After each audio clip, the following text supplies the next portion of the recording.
les gens pensent que même le commentaire historique est inaccessible aux élèves. Alors donc, il ne faut pas penser, n'est-ce pas,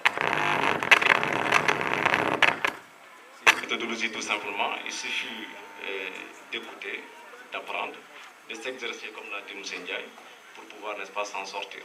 Alors donc, je ne vais pas trop, n'est-ce pas, palabrer, je ne vais pas trop, n'est-ce pas, m'étaler là-dessus. Alors, tout simplement, tout ce que je vous demande, c'est de bien suivre. Alors, donc, aujourd'hui, c'est un truc assez ouvert. Bon, ce sera une conférence, mais si vous ne comprenez pas, les enseignants sont là, donc essayez de prendre tout simplement, essayez, n'est-ce pas, de repérer, n'est-ce pas, les questions qui vous semblent nébuleuses. Et puis, après, une fois avec vos enseignants, on va essayer, n'est-ce pas, d'éclaircir ça. Alors, donc, je vous souhaite une bonne écoute.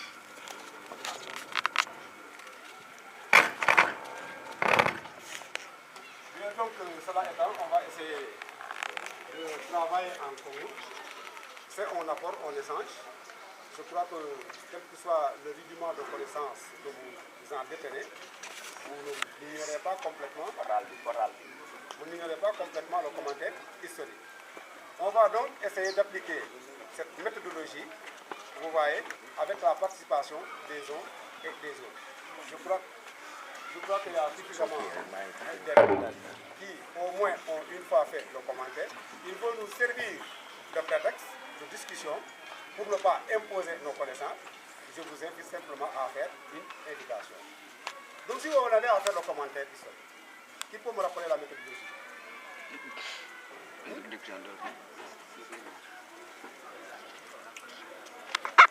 Le pour ne vous dire que ce que vous voulez en faire. Ah oui. J'ai dit toujours que moi je ne travaille pas à la place des uns et des autres. Hein. C'est toujours un travail partagé. Hein? Qui peut me rappeler la méthodologie? On commence d'abord par l'introduction. On commence d'abord par l'introduction. On commence d'abord par l'introduction. Bon, on fait. Et on met l'introduction.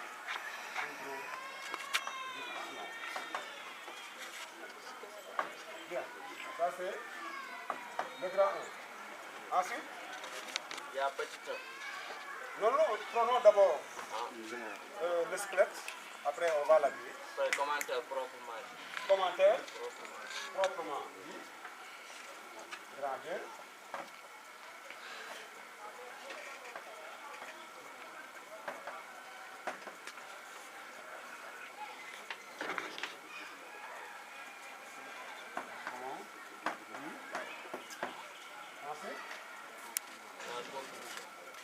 C'est tout? Et ensuite, en grand 3, on met conclusion. Bien, voilà donc les grandes parties, n'est-ce pas, qui composent le commentaire historique. Et ce qui devait vous frapper, c'est qu'il y a une grande différence avec quelle épreuve?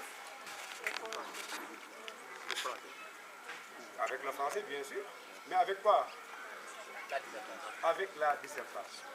En dissertation, on n'est jamais introduction, on introduit sans le dire. C'est clair. Et ensuite, au développement, on développe sans le dire.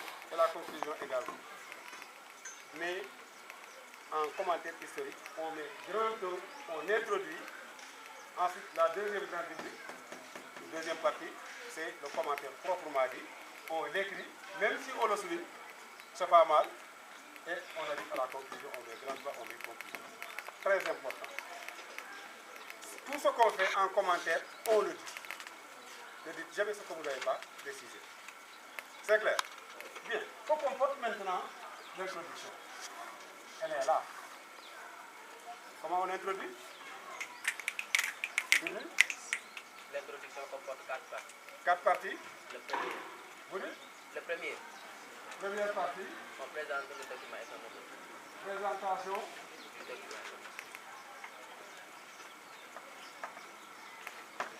Présentation du Document. Du document. Et son objectif. Et j'y ajoute et son auteur.